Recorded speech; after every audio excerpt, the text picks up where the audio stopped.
What is up, YouTube? This is John Modern, and today we are going to be talking about the Commencal Meta TR Power.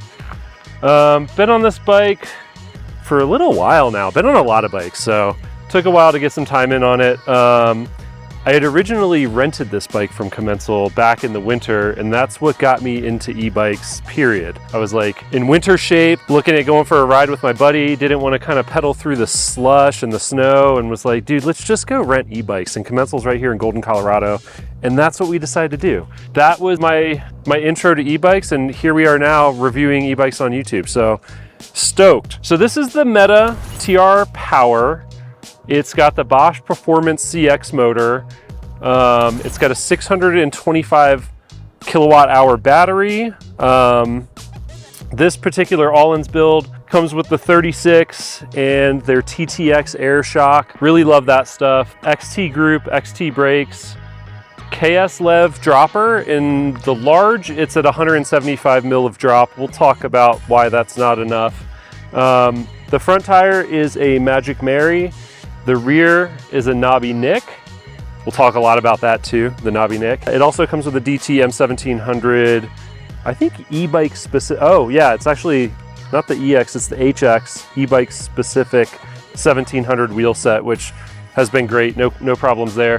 As far as kit goes, and as far as this bike goes, I believe you can get this bike right now for 6,000 bucks. Aluminum frame, XT group, have no problems with the XT, love the Bosch Performance CX. They do that floating bite thing that Shimano brakes are known for. I'm used to it, it's not a big deal. They deal with heat well. Geometry. So the seat tube angle, and I didn't look at geometry until just before shooting this. So I've been riding the bike tons, and there were some surprises. So the seat tube angle is 77.1, no big surprise there, decently steep. The head tube angle is 64.1. If you had asked me yesterday when I was riding this bike what I guessed the head tube angle was, I would have probably told you 65.5. And I think that has something to do with maybe how far the seat is up and how much seat post is exposed in this travel seat post. And maybe I would feel differently if I was kind of lower. So kind of interesting, 1280 wheelbase. I would have also told you that was shorter. It feels shorter than that. 454 millimeter chainstay across the board for all sizes. So you don't get size specific chainstays from the Meta TR Power.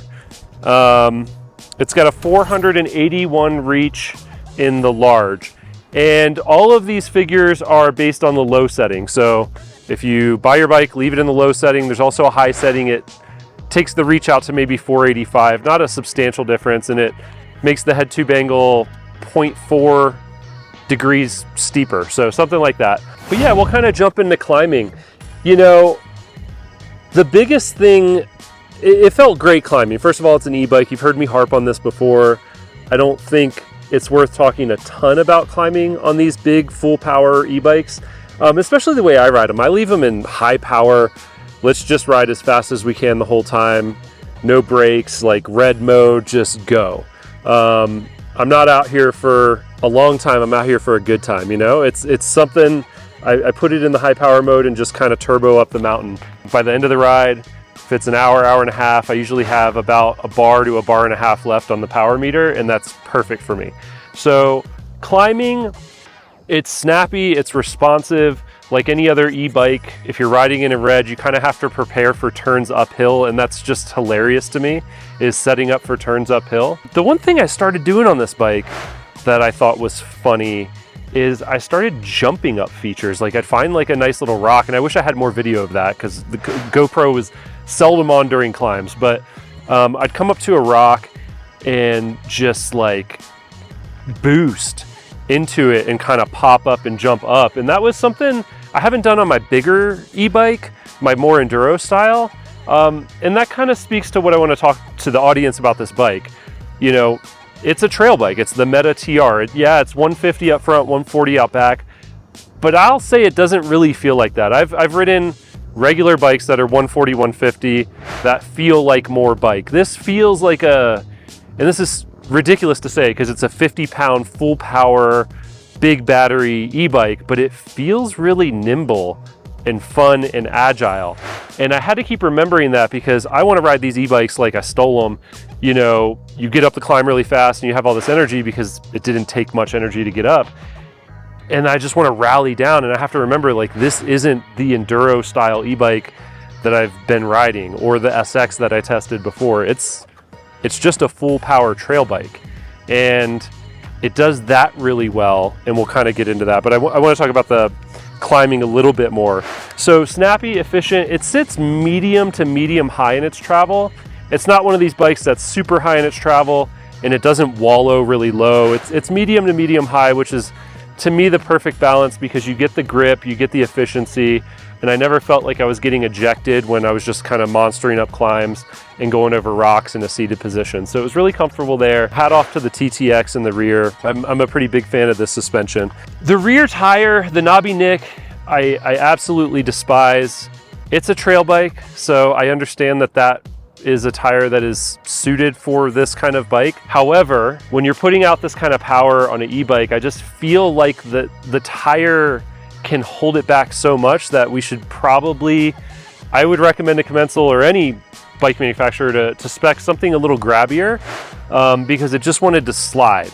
You know, it's also midsummer here in the Denver Front Range of Colorado area. And so we've got a lot of just dust on the trails. The rocks are covered in dust. Everything's really slick. So that rear wheel was just spinning when I wasn't really conscientious of where my weight was or where we were on the trail. However, on the demo version of this bike, I think I had a Minion DHR on it. And that was like late last year, maybe December or something. And I didn't have any of those issues with the rear tire and the bike in general because that tire grabbed. I understand the mentality of putting a knobby nick on a trail bike, but you know, that would be the first thing to go for me, the absolute first, followed by the dropper. So yeah, as far as the climb goes, surprisingly playful on the climb. That's something I didn't expect and was actually a lot of fun. I could see the appeal of like trials riding or getting one of those like really cool Sur-Ron thingies and just kind of like bouncing up trails and doing trial stuff. Although I don't have the time for another sport, so probably won't happen. Downhill. My first note here is it is a trail bike. And again, I think that was the thing that kind of I was reminded of over and over was like, you can't ride this like an enduro bike. And that's not the bike's fault, that's my fault. I think I get to the downhill and I'm so excited and I'm always just kind of going as fast as I can. And I would quickly find the limits of this bike with a caveat. I think that the Achilles heel on the downhill also was this knobby nick. I was getting pushed off trail and not really grabbing. It would just break really soon. And then the front wheel, the front tire would kind of do overtime trying to keep the bike in line because then I would kind of weight the front more. And then we're both sliding and I just couldn't hold the same lines I'm used to. Some of it is it's a trail bike. A lot of it is the tire choice. Descending. So I think the last bit of this video cut off where it talks about, you know, my first note being this is a trail bike. And I think that's first and foremost like what needs to be remembered. And that's not a bad thing. I kind of approached the bike, you know, or any bike like a little bit too aggressively and try to find its limits like too quickly. I'm all excited. You get up to the top of the climb really fast and you've got all this energy because you're used to like, you know, slugging up climbs for an hour and then, you know, being kind of exhausted for the downhill. And so when I first started descending on this bike, I was like, whoa, feeling sketched out, still somehow getting some PRs, but also feeling really sketchy and kind of had to dial it back and remember like this is a trail bike. It's the Meta TR. And I've ridden bikes that are in similar travel categories as this one that ride bigger than they sound on paper, but this one isn't. It's really, and I can't talk about this enough, for like a 50-pound full power e-bike, for some reason this thing feels really agile, really nimble, and it's just really fun to kind of pop around on. And that's something I didn't expect. That was a big surprise from this bike. So yeah, I think, you know, as far as downhill capability, if you want to add a large percentage of capability for not a lot of money, what you should do immediately is change out the knobby nick for something like a Minion DHR or any, you know, whatever your knobby, bigger rear tire preference is, And then also for taller riders, put a longer travel dropper so that you don't feel quite as pitched over the front. And that'll do a lot to kind of assist the bike, especially midsummer here in Colorado when all of the trails are super dusty and all the rocks are covered in fine dust and making us slide all over the place. So it is capable. It's held back a lot by the tire, but also remember, like, you're buying a trail bike. So if you want the fastest bike downhill, maybe look at the SX, maybe look at the Wild, or any other number of big enduro style e-bikes. And this will kind of lead me into who is this bike for? So I think this is a bike who is for trail riders, right? And I don't know why it's like blowing my mind to say that. It's the trail bike and it's really fun. And where this bike shined was in the bits of trail where I'm usually kind of bored and just like putting in the work to get to the big descent or to get to the next climb. Areas of the trail that are a little bit mellower with some pitch, that's where this bike kind of opened up and was a lot of fun. And I was able to kind of like manual and bunny hop and jump around and just kind of have a blast where the big bikes feel too big.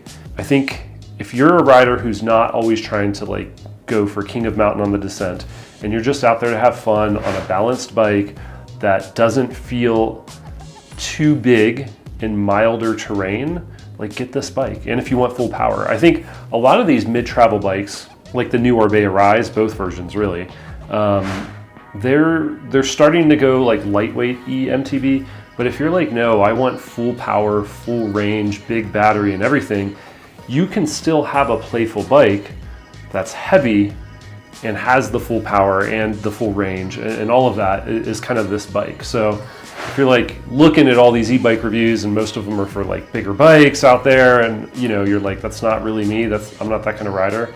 Look at something like this. I think it makes a lot of sense for that large group of riders that isn't always riding the bike like they stole it, like I was talking about earlier. So that's who this bike is for. Thanks again to Commencal for letting me borrow this one for quite a while, since late last year. So I've had this bike for about 7, maybe 8 months, and really enjoyed it. My personal riding style, I'd go for the SX because of the terrain we have here and the type of riding I prefer. But I could see living back in Virginia where I grew up, where we don't have quite as big of climbs or as big of descents, where this might be a better fit for long days kind of out in the hills. So yeah, hope this helps you make a choice if you're looking at a few kind of trail style full power bikes. It's a great option. So yeah, I hope this review helps and is an objective opinion for, you know, the consumer out there. We've got a lot more reviews coming. We've got the Orbea Rayon, the new updated version. We've got the Wild still needs to be reviewed. I've been riding that for a long time, so it is about time. And I've also got my hands on a Rocky Mountain Altitude, the C50 Shimano, kind of like perfect price budget option in there, even though I've upgraded it a ton. But I've got lots of riding in on these bikes, as well as the raw jibb. So a lot more content coming soon as I can film. Gonna take one of these bikes to Squamish, and so hopefully can be doing some filming up there. So I will talk to you all soon, and thanks for watching.